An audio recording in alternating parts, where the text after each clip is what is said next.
Chapter 8। कहानी की शुरुआत में हम देखते हैं हमारा हीरो उसी क्लिप में खड़ा होता है। वो कहता है तो ये है वो जगह जहाँ गू पॉइजन मैच होने वाला है। हाँ, ये जगह काफ़ी ज़्यादा बड़ी है, घना जंगल है, अच्छा ही है। तभी हम उसके पीछे देखते हैं कि कोई उसके ऊपर नज़र रख रहा होता है। एक्चुअली में ये भाई जिगल बनता होता है।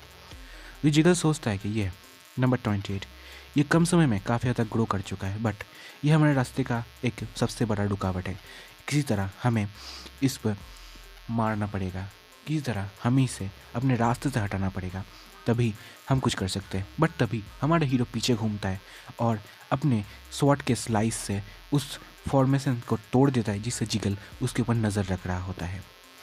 फिर हमारा हीरो कहता है तो मेरे ऊपर कोई नज़र रख रहा है, हाँ शायद ये जिगल फैमिली होगी। वैसे सुपरवाइज़र ने भी मुझे कहा था कि यहाँ पे इंटरफेयर करने वाले लोग काफ़ी होंगे, बट अभी उसके बारे में सोचने का कोई फ़ायदा नहीं है बिकॉज अभी मैच स्टार्ट होने वाला है। तो वो क्लिफ से कूद जाता है और मैच के अंदर पार्टिसिपेट हो जाता है। तभी हम जिगल का सीन देखते हैं जो फॉर्मेशन के सामने खड़ा होता है और वो कहता है कैसे उस बच्चे ने इस ऐसी फॉर्मेशन को तोड़ दिया, वो भी एक स्वॉर्ड के स्लाइस से। हम उसके आंखों को देखते हैं जो पूरी तरीके से लाल हो चुकी है और उसके ऊपर कट्स भी है। मतलब हमारे हीरो ने सिर्फ उसके फॉर्मेशन को नहीं तोड़ा बल्कि उसके ऊपर इनडायरेक्टली अटैक भी किया, जिसकी वजह से उसे बहुत ज़्यादा नुकसान पहुंचा है। और तुम्हें पता ही है ये मानवा है, तो थोड़ी देर बाद ये ठीक भी हो जाएगा। और वो सोचता है कुछ भी करके हमें नंबर 28 को हटाना ही पड़ेगा बिकॉज ऐसी स्वॉर्डमैनशिप अगर आई तो टैंक क्लैन राइज तो करेगा, बट वो हमारे हाथ से बिल्कुल बाहर हो जाएगा। इसके बाद सीन शिफ्ट होता है, हम किसी पार्टिसिपेट का सीन देखते हैं जो बहुत ही ज़्यादा घायल होती है। वो कहती है आखिर आखिर आखिर क्यों वो बंदा सभी को क्यों मार रहा है। मैं भी मरना नहीं चाहती। मेरे पेरेंट्स ने मुझे ज़बरदस्ती यहाँ भेज दिया, बट मैं कोई क्लैन लीडर नहीं बनना चाहती। मैं कभी भी क्लैन लीडर नहीं बनना चाहती थी, बट मेरे पेरेंट्स की वजह से मुझे यहाँ आना पड़ा। और उस बंदे ने आते ही सभी पार्टिसिपेट को कुत्तों बिल्लियों की तरह मारना शुरू कर दिया और सभी के धड़ से उनका गला अलग कर दिया। आखिर क्यों ऐसा हो रहा है मेरे साथ। मैं जल्दी कोई मिला तो उसके सामने मैं रिज़ाइन कर दूंगी और इस कंपटीशन से निकल जाऊंगी। तभी वो बंदा उसके पीछे आ जाता है और कहता है कि बड़ी बड़ी बात है, हाँ तुम्हें लगता है कि तुम यहाँ पे ज़्यादा और जी पाओगे, हाँ तुम्हें लगता है ऐसा, और तुम कहाँ जा रही हो। हाँ तभी वह पीछे घूमती है और देखती है वो बंदा आ चुका है जिसने उसका ये हालत किया है और उसके हाथ में उन सभी की मुंडियाँ है जो इस कॉम्पिटिशन में पार्ट ले रहे हैं। वो कहता है आखिर तुम क्यों कर रहे हो, टैंक फैमिली के बंदे को ऐसे क्यों मार रहे हो। क्या तुम टैंक फैमिली के बंदे नहीं हो क्या? तुम खुद ऐसे टैंक फैमिली के बंदे हो कि कैसे तुम किसी और को मार सकते हो। वो कहता है अगर मैं कहूँ मुझसे इससे कोई फ़र्क नहीं पड़ता तो, बिकॉज मैं टैंक फैमिली का कोई हिस्सा हूँ ही नहीं बेवकूफ़। ये कह के वो उसका भी गला धड़ से अलग कर देता है। फिर हम देखते हैं हमारा हीरो कहीं पे जा रहा होता है, उसे एक केव मिलती है रास्ते में और वो कहता है ये केव परफेक्ट है, मुझे यहाँ पे किसी इंसान की प्रेजेंस भी फील नहीं हो रही, तो यही जगह सही है जहाँ पे मैं मेडिटेट कर सकता हूँ। तो वो अंदर जाता है। अंदर जाने के बाद वो मेडिटेट करना स्टार्ट कर देता है। फिर वो अपनी एनर्जी के ऊपर कॉन्सेंट्रेट करने लगता है और इसके बाद ही उसके बॉडी में कुछ अजीब सा रिएक्शन होने लगता है। हमें पता चलता है हमारे हीरो ने एक्चुअली में पॉइजन मेरिडियंस को ब्रेक करने की कोशिश की है जिससे उसकी जो पोटेंशियल है वो अनलिमिटेड हो जाए।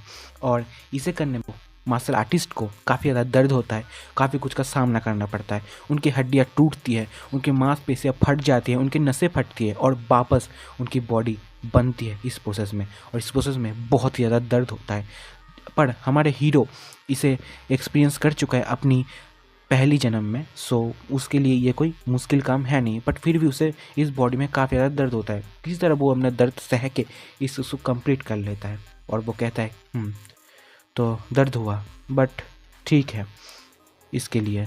और फिर वो अपने हाथों को देखता है और कहता है इतना भी बुरा नहीं है। फिर वो बाहर आता है और अपने हाथों के अंदर यानी अपने 2 उंगलियों के अंदर कुछ एनर्जी को गैदर करता है और उसको सामने की तरफ फेंकता है जिससे सामने पड़े हुए चट्टान की धज्जियाँ उड़ जाती है। और वो कहता है नॉट बैड, इससे अब मैं तैयार हूँ इस कॉम्पिटिशन के लिए। फिर हम किसी और जगह का सीन देखें जहाँ पे वही बंदा जो सबको मार रहा होता है वो किसी बंदे के सामने खड़ा होता है। वो उस बंदे को कहता है कि आखिर 3 साल तक तुमने ट्रेनिंग की, बट तुम सभी इतने वीक क्यों हो। आखिर तुम चुप क्यों हो? जवाब दो मुझे, तुम लोग कितने वीक क्यों हो? 3 साल तक आखिर तुमने क्या किया? फिर वो बंदा सोचता है कि वो घायल बंदा कि आखिर इतने सारे कॉम्पिटिटर थे और मुझे इसके सामने आना था। ये सबसे ज़्यादा ताकतवर है और हमारे क्लैन पे इसके चर्चे हैं बिकॉज इसकी मॉन्स्टर स्ट्रेंथ की कोई काबिल तारीफ है। ये बंदा काफ़ी ज़्यादा खतरनाक है। मैंने सोचा था इसके ऊपर पहले हमला कर दूंगा तो मेरे पास कोई चांस होगा इसे जीतने का, बट मैं गलत था बिकॉज उसी हमले में एक बार में ख़त्म कर दिया और अब ये मुझे मारना चाहता है। हाँ, पता नहीं, इसे देख के मुझे यंग म्योंग की याद आ गई। उसने भी हमें ऐसे ही पीटा था। हाँ कैसे अजीब सी बात है। फिर वो बंदा पूछता है आखिर तुम हंस क्यों रहे हो ऐसे? हाँ, मौत के सामने खड़े हो कैसे कोई हंसता है? मैं तो पहली बार देखा। वो कहता है कि मैंने तुमसे भी ज़्यादा खतरनाक किसी के बारे में सोच लिया, इसी वजह से मुझे हंसी आ गई तुम्हारे ऊपर। वो कहता है अच्छा, तुम्हें ऐसी किसी चीज़ के बारे में याद है क्या? तो मैं तुम्हें डराने के लिए कुछ करूँ क्या? तो सुनो, मैं कोई टैंक क्लैन का मेंबर नहीं हूँ। मैं हूँ हेवनली डेथ अलायंस का एक स्पाई जो टैंक क्लैन को ख़त्म करने आया है। वो बंदा सोचता है क्या ये कैसे हो सकता है? पर तुम्हें तो ग्रैंड एल्डर ने खुद रेस किया है, तुम उसके ग्रैंड पोते हो।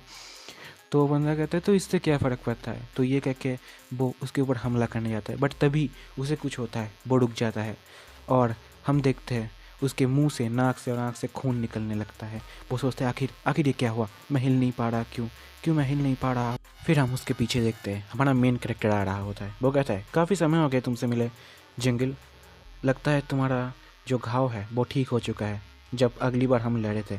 वो सोचते हैं ऐसी हालत में ये कैसी बातें कर रहा है यार।